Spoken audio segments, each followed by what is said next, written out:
bienvenue à tous. Ravi de vous retrouver dans votre nouveau rendez-vous sport sur Télé Grenoble, CG Sport. Et c'est tous les mercredis à 18h15 et à 21h avec le sourire de Télé Grenoble et de Mathias Arez, notre journaliste Télé Grenoble spécial sport. Ça va? Ça va et toi? Ouais, ça va très bien. Et vous aussi d'ailleurs, on sait que vous allez très bien. Les handballeurs du GSMH sont avec nous. Bonsoir messieurs. Bonsoir. Alors Sébastien Chaban au milieu, le président, bienvenue. Merci beaucoup d'être ici. Chaban, 2 NES. Attention. Voilà, avec Riyad Souid et Léo Dubois. Je vais y arriver, Léo Dubois. Ben oui, il y a un homonyme. Donc vous avez chacun plus ou moins le vôtre d'ailleurs. Pourquoi est-ce que vous êtes content? Parce que vous faites un beau début de saison, mais vous avez perdu. Donc vous savez que vous pouvez faire mieux. Donc on va voir tout ça avec vous dans un petit instant. Car pour ce qui est de vos homologues des autres équipes, les Grenoblois ont cartonné, Mathias, cette fois-ci. Ouais, il y a eu presque un carton plein du coup sur le sport grenoblois ce week-end. Alors, c'est quoi? C'est le GF38 qui a gagné. 2-0. Voilà, le FCG Rugby. 49-8. Voilà, alors auparavant, les Brûleurs de Loup, ils en ont gagné 2 et perdu 1. Ouais, ils avaient gagné contre Anglette aussi 5-1, mais ils ont perdu contre Berne en CHL. Exactement. Les Yetis. 5-0 contre Paris 13. Tout à fait. 2 matchs d'affilée d'ailleurs. Un très beau début de saison pour les Yetis. Donc le GSMH a perdu. Contre Angers. C'est sûr. Mais le PVBC aussi, le Pays Voironnais Basket Club, malheureusement. Qui n'a toujours pas gagné. Mais cette fois, c'était contre l'Asvel. C'est ça. Un 3... Si, ils ont gagné en coupe, en le coupe, PVBC. mais pas en championnat. Exactement. Et les filles ont donc perdu leurs 3 premiers matchs. D'ailleurs, est-ce que ça va... on en reparle dans un petit instant quand même. On a dit qu'on allait parler des tops d'abord pour commencer. Bon, le carton, c'est le FCG. Forcément, le FCG qui jouait contre un adversaire un peu moins fort, qui vient de monter de Fédéral 1, c'est les voisins de Valence-Roman. Donc un score un peu fleuve qui peut aussi mettre les Grenoblois en confiance avant un gros match le week-end prochain. C'est ça. Bon, le relégué contre le promu, il n'y a pas eu finalement de surprise, mais un très beau comportement quand même. C'est aussi ce qu'on appelle souvent des matchs pièges. Et le FCG, bien sûr, n'est pas tombé dedans. Et surtout, le FCG prend la tête du classement provisoire de Pro D2. Et ça, c'est bon pour le moral. Le GF38, le foot respire. Ouais, de bonne série pour le GF38, 5 matchs que les joueurs de Philippe Inchberger n'ont plus perdus. Ils ont pris 11 de leurs 14 points sur les 5 dernières rencontres. On le disait en début d'année, ça y est, la machine est lancée. La machine est lancée et là contre Valenciennes à l'extérieur, gagné 2 points. C'était vraiment une belle prestation de la part des Grenoblois contre une équipe qui avait démarré très fort le championnat et qui a un petit creux, donc c'était le moment d'en profiter. Et ça, on en reparle dans G-Foot, toujours ce mercredi.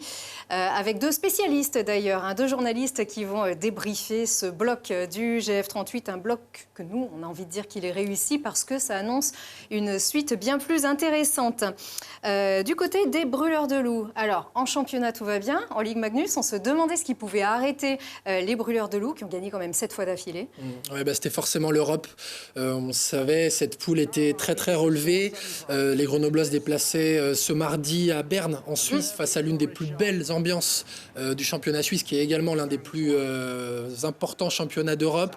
Forcément, il n'y avait pas de grosses surprises. Les Brûleurs de Loup sont inclinés 4-1. Il y a quand même eu un joli but de Kyle Hardy, c'est à noter. Tout à fait. Vous suiviez le hockey, messieurs? Oui, pour ma part, oui. Oui, pour la part. Parce qu'entre vous, on sait que il peut y avoir pas mal de similitudes entre le hand et le hockey. Oui, on a surtout des très bons rapports avec l'équipe dirigeante des Brûleurs de Loup, qui notamment à notre arrivée dans le monde professionnel n'a pas hésité à nous guider, à nous orienter quand on avait des questions. Donc oui, on suit régulièrement les Brûleurs de Loup et c'est une ambiance très agréable. Et puis c'est un sport historique dans le bassin grenoblois, donc très apprécié par les natifs. Tout à fait. Et le basket, ça peut ressembler aussi un petit peu. Donc on disait ça va pas trop pour le PVBC décidément. Ouais, qui s'est toujours pas imposé en championnat. Forcément, on peut se demander si la non-montée de la fin de saison dernière, qui s'était un peu jouée dans la dernière ligne droite, n'a pas laissé des traces dans cette équipe. Malgré une très belle prestation en Coupe de France face à Montbrison, qui est une équipe de Ligue 2, dans leur poule de NF1, elles ne sont toujours pas imposées. Voilà. Ouais. Il serait temps d'enclencher une série pour espérer avoir des ambitions d'ici la fin de l'année. C'est sûr qu'elles ne sont pas montées sur le fil. on va dire. Ça peut peut-être un petit peu casser les pattes. La saison est longue quand même aussi, on le rappelle.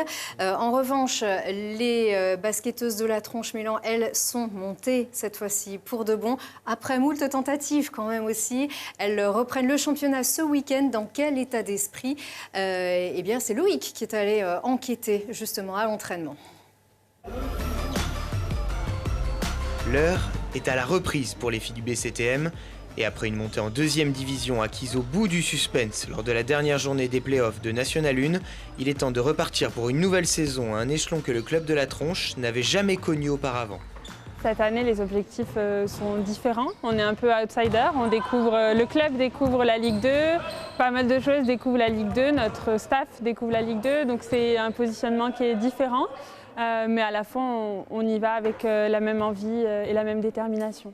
Du côté du staff et de l'entraîneur, on a souhaité garder la majorité de l'effectif sacré, donc champion la saison dernière, et miser sur une certaine stabilité avec l'arrivée de seulement 2 recrues à l'intersaison. C'était une première volonté parce qu'en découvrant une division, si en plus on aurait tout changé, on se serait mis en grande difficulté. Et puis là, on ne se voyait pas récompenser les filles qui avaient œuvré pour la montée. Donc la double volonté de récompenser et de nous d'avoir une assise sur laquelle pouvoir travailler était forte. Donc c'est aussi pour ça qu'on voulait travailler encore avec ce groupe et on espère qu'il va nous permettre d'avoir un petit temps d'avance tout de suite par rapport à d'autres équipes qui ont peut-être renouvelé un peu plus largement leur effectif et qui auront peut-être un rodage un peu plus long. Et après une longue période de préparation, les Tronchos-Mélanaises auront forcément à cœur de sortir victorieuses de leur premier match de championnat ce samedi pour démarrer de la meilleure des manières ce nouveau chapitre dans l'histoire du club. Il y a beaucoup d'excitation, parce que justement la préparation a été un petit peu longue et voilà, on a envie de vraiment savoir à quoi ça correspond la Ligue 2 pour la plupart. Donc du coup, on a hâte de démarrer ça. Je pense qu'on va être prête pour ce match-là samedi. On a l'avantage de jouer à domicile sur le premier match de la saison. Donc je pense que ça aussi c'est une bonne chose pour nous. Rendez-vous donc samedi à 20 h au gymnase du Charlet pour la réception de Mondeville et la première du BCTM en Ligue 2. On a hâte que ça commence. On a hâte que ça démarre, on a hâte de voir ce que va valoir cette équipe dans cette poule de Ligue 2. On en discutait l'année dernière avec Mickaël Cortet. C'est pas si simple finalement une montée, mais on a déjà eu un petit avant-goût grâce à la Coupe de France, puisque le BCTM a déjà passé un tour face également à une équipe de Ligue 2. Et au prochain tour, elles trouveront Charnay sur leur chemin, qui vient de monter en première division. On les recevra bien sûr dans G-Sport, les joueuses du BCTM et leur président emblématique aussi, Jean-Claude Pic. Un grand coucou à ce club qui se bouge bien pour le sport féminin, pour l'envol vraiment du sport féminin dans le département. Bon, le sport masculin maintenant. Alors on se disait justement en coulisses que finalement le hand, ça se rapproche plus du rugby. C'est une blague ou c'est pour de vrai? Parce que c'est vrai que concernant les règles, on est quand même loin. Alors, si les gars, vous me laissez répondre. Côté gabarit, Riyad, oui, d'accord. Non, sur les aspects sportifs, c'est vrai qu'il y a beaucoup de similitudes.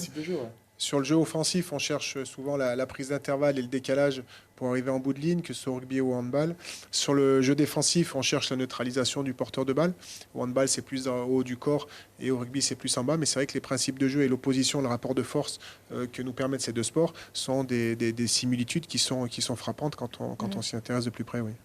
Et quand on s'intéresse de plus près à votre début de saison, on a envie de dire que c'est plutôt réussi. N'empêche, ce qui vous laisse un goût amer, eh bien, c'est qu'on s'était quitté il y a quelques mois sur ces images que vous allez revoir ici.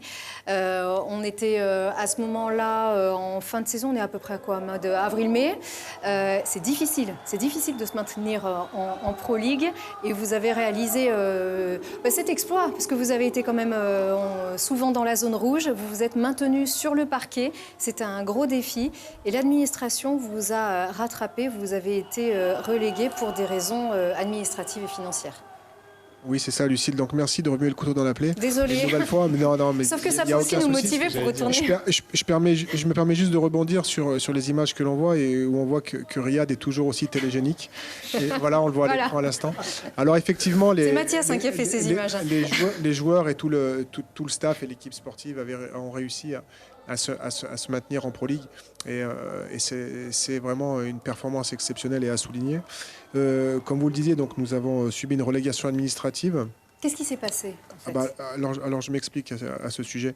Donc, dans le monde professionnel, mensuellement, nous nous devons de transmettre des éléments et des documents aux commissions de contrôle, comme la CNACG pour notre part.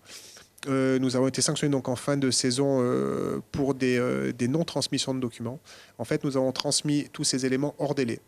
C'est une raison de procédure. Alors, effectivement, c'est ça, c'est une raison de procédure. Mais quand on ne transmet pas ces éléments dans les délais, on est en infraction au code financier et au code qui régit la Ligue nationale de handball. Donc nous nous sommes trouvés en infraction à ce moment-là. Nous avons fait appel, nous avons fourni tous les documents exigés et nécessaires. Nous avons expliqué pourquoi nous étions en retard. Et dès lors, nous avons demandé justement à ce que la sanction soit proportionnée au retard de fourniture de documents et non à la non-fourniture de ces éléments-là. Cependant, voilà, on s'est heurté à un mur puisque notre place avait été promise à un autre club qui, en même temps, avait monté un dossier solide. Et c'était un club qui connaît ce niveau depuis des années et il a été repêché à notre place. Est-ce qu'elle a été digérée, cette relégation, aussi bien pour l'administration, pour le corps dirigeant, que pour les joueurs? Alors pour nous, je tiens à préciser quand même que ça a laissé quand même une grosse cicatrice quand même derrière, puisque c'est énormément de travail, c'est très énergivore et puis c'est un petit peu tout qui s'écroule autour de vous. Cependant, pardon, comment est-ce que vous avez dû annoncer ça aux joueurs? Comment faire passer déjà cette info aux joueurs qui, eux, se sont battus aussi sur le terrain? Déjà, les joueurs l'ont appris en même temps que nous, puisqu'ils l'ont appris via la communication de la Ligue nationale de handball et de la CNACG. Donc, ils l'ont appris en même temps que nous. Cependant, voilà, la frustration est là, puisque c'est énormément de travail qu'on a l'impression qui part en fumée. Mais on se doit de se relever très, très vite pour repartir à nouveau sur un projet et relever la tête très rapidement et puis se dire que finalement, voilà, cet événement-là, cette mauvaise expérience, pour nous, doit être bénéfique et on doit en tirer les leçons qui vont avec pour remonter très vite au même échelon où on était et de ne pas reproduire ces bêtises qui nous ont été fatales à l'arrivée. Et est-ce que certains ont manifesté leur souhait de partir, en fait, dégoûtés tout simplement? Comment ça s'est passé côté sportif, en fait, entre sportifs et administration? Sportivement, nous arrivions à la fin d'un cycle avec l'effectif en place. Donc nous avions prévu un large remaniement d'effectifs. Nous avions prévu 9 départs pour 11 arrivées. Les joueurs qu'on avait ciblés pour venir n'ont pas tous répondu favorablement à nos avances. Cependant, les 5 joueurs qui sont venus renforcer notre effectif sont des joueurs que nous avions ciblés pour le niveau de la Pro League. Voilà. Additionné au noyau dur qui est resté et sur lequel nous avons consolidé notre équipe, on pense aujourd'hui qu'on a un effectif de très bonne qualité avec une expérience certaine qui vont nous aider à regagner l'échelon professionnel très vite et on l'espère cette saison. Riyad, beaucoup de clubs ne se seraient pas relevés d'une telle expérience. Comment vous vivez ça du coup? Là, justement, en voyant les images tout à l'heure, la frustration était d'autant plus grande. Je me rappelle le maintien, la joie que ça a procuré et puis derrière la décision qui a été prise suite à la rétrogradation. Donc oui, beaucoup de frustration. Et tout à l'heure, vous disiez si on l'avait digéré ou pas. Pour ma part, et je pense pour beaucoup de joueurs, on va avoir du mal quand même à le digérer. Après voilà, à un moment donné, il faut aller de l'avant, je pense. Et puis là, on est reparti sur un nouveau projet. Il faut se donner de nouveaux objectifs et de nouvelles motivations pour pouvoir justement se projeter et aller de l'avant. Et pas rester sur des rancœurs, sur des frustrations, même si, qu'on le veuille ou non, ça reste présent. Mais voilà. La rancœur, elle peut vous aider aussi à avoir encore plus la niaque et à être encore plus énervé sur le terrain. Comme on dit, ce qui ne vous tue pas vous rend plus fort, oui. Il faut se servir de certaines leçons pour pouvoir rebondir et aller de l'avant. Léo, comment est-ce qu'on arrive dans ce contexte-là?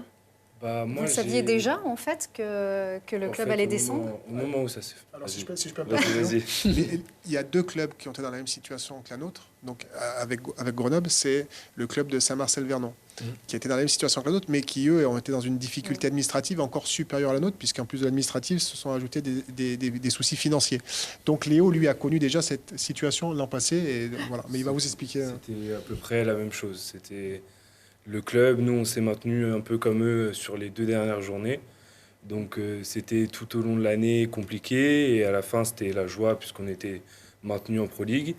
Sauf que on s'est fait rétrograder un mois après, il me semble, pour à peu près les mêmes raisons.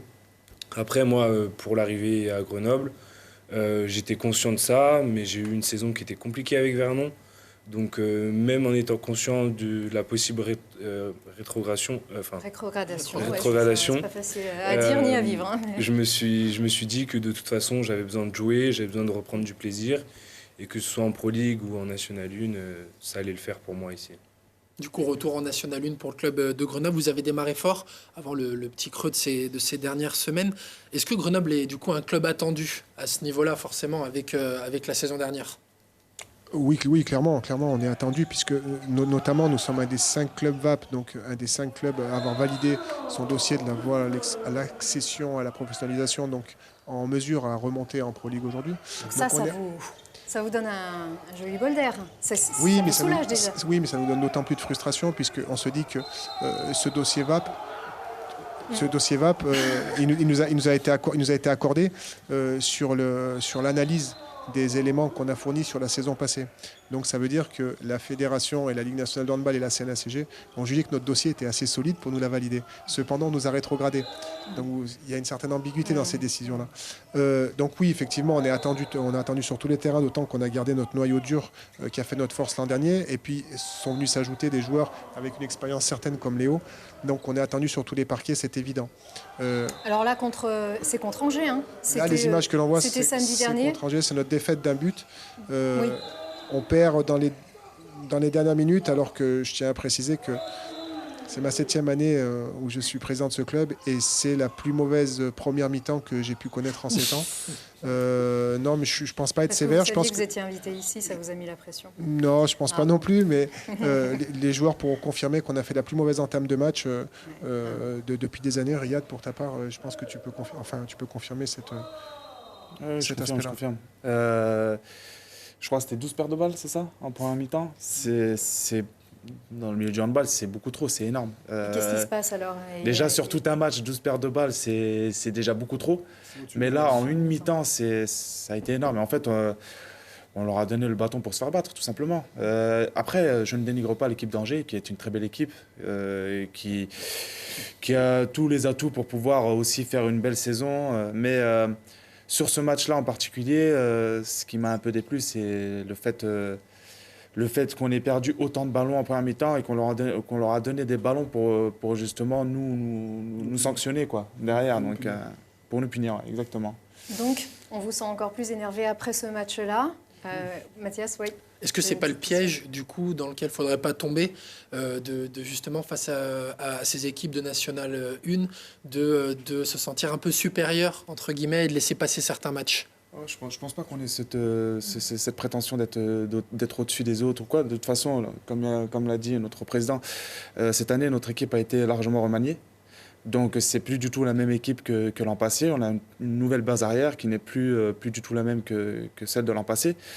Après voilà, ça sera à nous de travailler et puis éviter de refaire les mêmes erreurs, de refaire les mêmes bêtises et de pouvoir aller de l'avant et essayer sur les prochains matchs de revenir à notre niveau. Parce que j'espère, je le pense, je pense que c'est un match qui serait anecdotique. Bien. Voilà.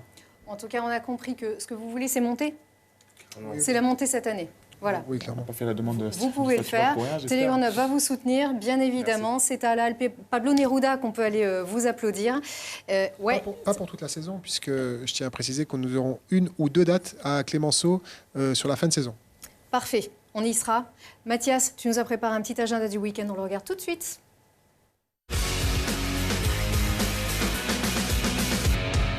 Vendredi, retour des nocturnes du Grenoble Trail. Rendez-vous au Prisme de Cessin dès 19h et n'oubliez pas votre frontal.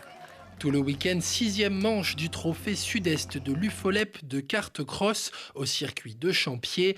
La championne de France 602 cm3, Chloé Pellizzari, sera là pour le spectacle. Et dimanche du trail encore, cette fois celui du Buis. 2 parcours de 21 et 10 km ouverts à tous. Départ à 9h à la salle polyvalente de la Buisse. Avec un déplacement aussi du GSMH, mais ça sera pour le week-end suivant, bien sûr. C'est tout bon, Mathias? C'est tout bon. Et c'est tout bon pour nous aussi. Merci beaucoup de nous avoir suivis. On croise les doigts pour la montée et pour toute la saison. Merci pour votre invitation. Allez, merci, à très vite.